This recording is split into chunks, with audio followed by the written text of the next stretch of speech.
Bem-vindos e bem-vindas novamente. Vamos então dar início à segunda parte do nosso Zoom, em que teremos a Rafaela Rocha, que irá falar sobre os direitos laborais de população migrante em Portugal e os impactos ao nível da discriminação e violência em função de género.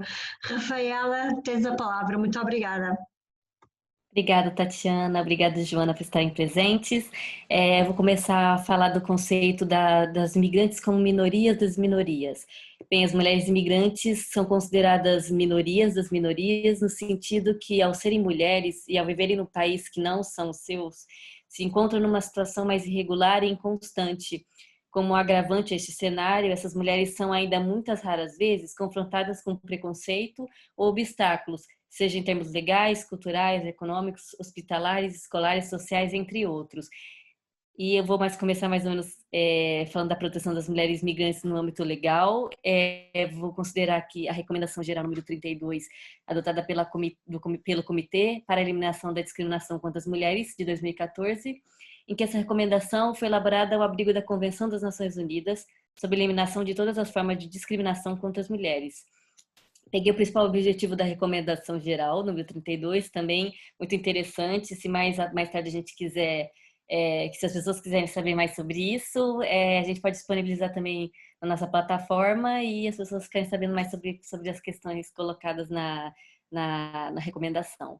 Bem, o objetivo principal dessa recomendação seria fornecer e orientar aos Estados um cumprimento das obrigações relacionadas com a Convenção e como deveriam assumir as obrigações perante as matérias em respeito, proteção e o cumprimento dos direitos das mulheres requerentes de asilo, refugiadas e apátridas. E como essas mulheres não possam, quais os mecanismos que o Estado pode promover para que elas não sofram discriminação ou uma desigualdade que seja substantiva, tanto em tempo de paz ou em situações de conflito armado internacional e não internacional, em situações de ocupação, por exemplo. Os pontos a serem considerados na recomendação geral são vários, que eu achei muito interessante, mas eu vou mais ou menos focar em três, que eu achei interessante para colocar aqui no debate. Considerando que as mulheres refugiadas não têm apenas de fazer face a ameaças à sua segurança social, pessoal, porque no quesito da segurança pessoal, no quesito de que as viagens até o exílio, o assédio, a indiferença das autoridades, frequentemente os abusos sexuais e a violência que essas mesmas são muito suscetíveis de sofrer durante a passagem delas como migrantes. Não só no momento em que elas chegam no local, mas durante o percurso, né? Até mesmo as autoridades fazem com que elas sofram essas violências. E junto a isso tem ainda a estigmatização social da figura da mulher migrante. Muitas vezes essa estigmatização ela acarreta numa violação à segurança física dessa mulher, a um não bem-estar dela e as formas que dificultam a sobrevivência das suas famílias no país. E outro ponto que eu considerei também são as redes criminosas, né, que são redes que se aproveitam das situações de vulnerabilidade dessas mulheres e pela ausência de uma via segura para acesso à União Europeia, que muitas delas recorrem, essas requerentes de asilo, refúgio e por meio de estabilidade regional, os conflitos que são existentes na região que essas daí habitam, a vulnerabilidade que essas mulheres e jovens sofrem, não só no percurso, né, do exílio, no percurso até o lugar que elas querem fazer a vida delas e desenvolver a família delas, arranjar o trabalho, fazer as coisas delas. Não só isso, mas também tem a questão da rede criminosa, que além de ter essa instabilidade, essa vulnerabilidade da situação da mulher, eles ainda levam para que elas façam o quê? A volta mais complicada, né? Além de ser aquela volta assim, ó, tudo bem, vou te ajudar, e você chegar até lá, tudo bem, certinho. Não, as pessoas, eles sempre vão querer pegar as mulheres como vítimas do tráfico humano, da exploração sexual, não, muitas vezes não como acontece com os homens. Claro que há situações dos homens também que são vulneráveis ao tráfico sexual, mas para trabalho. As mulheres são mais o tráfico sexual, tráfico humano para trabalho, os homens e as mulheres para tráfico sexual.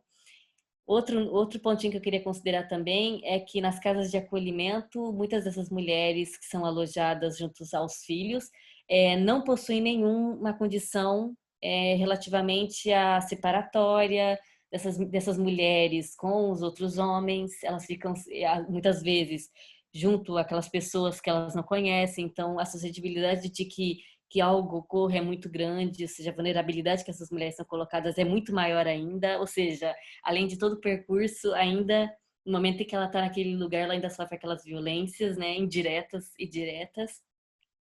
E também a gente tem uma estrutura de ausência, temos uma estrutura de ausência jurídica, ou seja, não há um apoio adequado a essas mulheres, não uma formação para elas, nada em quesitos da documentação mesmo, elas vêm totalmente perdidas. Outro ponto que eu queria considerar também é a proteção das mulheres no âmbito legal, mais especificado as mulheres, as trabalhadoras imigrantes. A convenção ela foi assinada por Portugal e ratificada em 1980. E essa convenção não continha disposições que eram especificadas à situação da mulher migrante.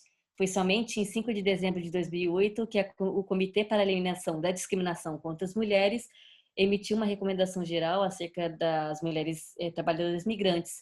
Essa recomendação, eles queriam abordar as questões das mulheres imigrantes, trabalhadoras, como agentes de uma particular vulnerabilidade, pelo fato de estarem sozinhas, pelo fato de estarem a realizar esse processo para poder sustentar as famílias, muitas vezes, porque são essas mulheres chefes de família, e muitas vezes se encontram indocumentadas, que é casos de meninas que estão em associações do Estado, meninas que têm filhos, muitas delas, porque não tem aquele arcabouço, né, da família, aquela ajuda da família. Muitas vezes elas são largadas aqui mesmo, a família abandona elas aqui, elas ficam nessas associações.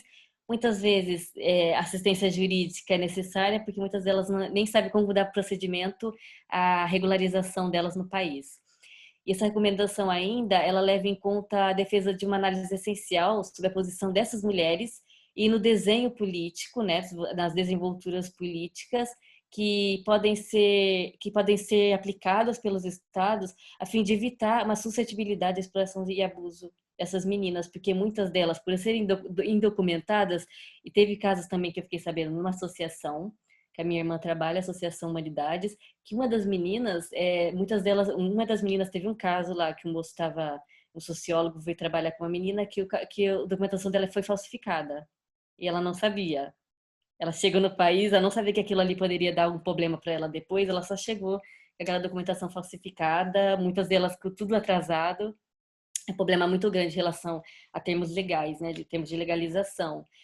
Outro ponto também que eu vou considerar aqui, fazer só uma observação muito breve, é sobre as diretrizes sobre proteção internacional número 8, referentes a refúgios apresentados por crianças, quando essas crianças são também suscetíveis à violência, juntamente com as mães. No caso das mães morarem em os países que são muito suscetíveis à violência contra a mulher, países, por exemplo, no caso que há crime de honra, né? Países que têm um crime de honra, e as mães muitas vezes ela quer proteger essa criança, sai daquele país, além do conflito armado, proteger aquela criança para ela também não sofrer violência quando ela vive naquele país. Então ela vem trazer uma base de assistência e acolhimento para essa criança em outro país, e muitas vezes é isso também que instiga a mulher a sair também para procurar refúgio. Também temos agora alguns pontos estratégicos para falar relativamente ao total de imigrantes em Portugal por sexo. Podemos observar aqui que tem muito mais mulheres imigrantes em Portugal do que homens. Podemos ver aqui pelos dados do Pordata. E eu vou falar só um breve trechinho da United Nations Development Fund for Women. O número expressivo de mulheres migra hoje no encalço de melhores condições de vida, tentando esbater estatutos de minoridade social e escapar à discriminação, ao preconceito e à opressão a que estão expostas nos seus países de origem. Foi o caso que a gente falou anteriormente. No caso, Portugal, no Pordata, tem uma enorme comunidade de imigrantes, e aqui são as taxas. O Brasil, pelo jeito, é a maior taxa de imigrantes, Cabo Verde, Ucrânia, Romênia e China.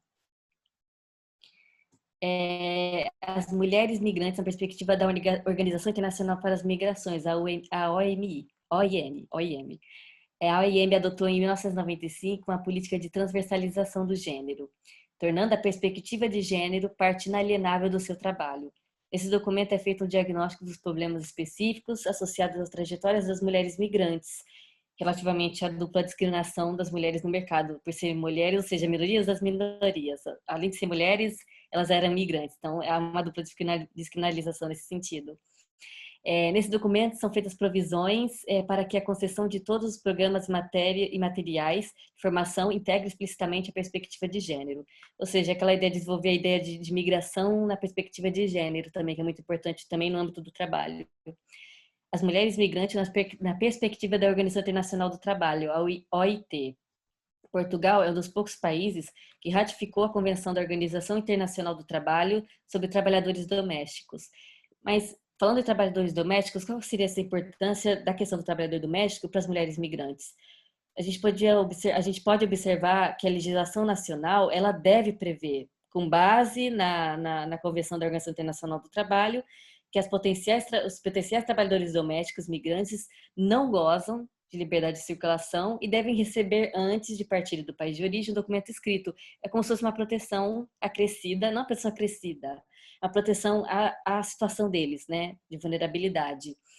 Então, eles vão necessitar o quê? O país deve prever que os trabalhadores domésticos migrantes recebam esse documento antes de partirem de seus países e devem ser válidos no país onde o trabalho deverá ser realizado, o artigo 8º. Devem também ser estabelecidos mecanismos de proteção contra práticas abusivas por parte das agências privadas de emprego. Isso acontece muito, principalmente quando as pessoas estão documentadas. No momento que o imigrante está indocumentado, muitos deles usam esse mecanismo para poder explorar mais. Ou seja, você não pode reclamar do salário, da quantidade de horário, porque não é isso que temos, né? É bem complicada a situação também. E outra observaçãozinha que eu vou colocar acrescida à Convenção da Organização Internacional do Trabalho é a recomendação sobre os trabalhadores domésticos. Essa recomendação 201, em que eles colocam, claro que não é não vinculativa, não é vinculativa aos estados, mas ela é colocada ali. E ela diz respeito aos trabalhadores migrantes na questão do trabalho doméstico. Então, vai meio que especificar a observar a questão do trabalhador imigrante na questão do trabalho doméstico. Outro ponto que eu queria considerar também, agora na ideia mais do estereótipo dos imigrantes, né? Qual é o estereótipo que a sociedade portuguesa coloca nos imigrantes. Tem esse livro muito interessante da Clara Almeida Santos, em que ela analisa 210 peças da imprensa portuguesa em 8 jornais nacionais e percebe que a prostituição, a clandestinidade e o crime são os temas mais associados às comunidades de mulheres imigrantes. Ou seja, são aqueles que reportam mais acerca das mulheres imigrantes. Esse livro é muito interessante também porque levou a minha pesquisa levar ao projeto do Traduz-te em Força, que é muito interessante também. A gente vai deixar disponibilizado também na página da nossa grupo de investigação, para as pessoas também ficarem sabendo. É muito bonito. São mulheres imigrantes que estão em Portugal. Assim, a taxa delas são China, Ucrânia, Brasil, a taxa que estava ali mais ou menos que a Pordata colocou, e que elas recitam frases de poder feminino, frases de sensibilização, que elas colocam também os medos delas. É muito bonito, é um trabalho muito bem feito, também que foi premiado. São jovens portugueses que fizeram esse trabalho, que também premiado foi em 2019, se não me engano. Bem, eu vou falar mais ou menos o objetivo da campanha. Vou falar rapidinho aqui. Longe desses estereótipos, pretendemos que as mulheres imigrantes surjam associadas a uma imagem de enaltecimento feminino, e é isso que eles vão mostrar no vídeo. Então, essa campanha ela nasceu disso, com o principal objetivo de transmitir uma mensagem de força às mulheres imigrantes que lhe causa um sentimento de conforto e identificação. Então, eu acho muito interessante também depois a gente compartilhar isso. Então, é mais ou menos isso que eu vim apresentar hoje, para as meninas, as pessoas que estão presentes. Muito obrigada, Rafaela. É muito interessante também o tema que nos trazes aqui hoje. Portanto, no fundo, o teu tema de investigação vai se centrar nas múltiplas discriminações que as mulheres migrantes sofrem em Portugal, nos mitos associados à população migrante e como essa desvalorização social se traduz também e tem impactos ao nível das questões laborais, não só em termos de remuneração, como também em termos de discriminação e de violência sexual e de género. Nós também estamos muito entusiasmadas e ansiosas por ver também os resultados da tua pesquisa. Muito obrigada pelo teu empenho e pela dedicação, e fiquem atentas e atentos ao blog da Nova Refugee Legal Clinic para seguirem então os desenvolvimentos dos trabalhos que as nossas investigadoras estão a fazer. Muito obrigada, Rafaela.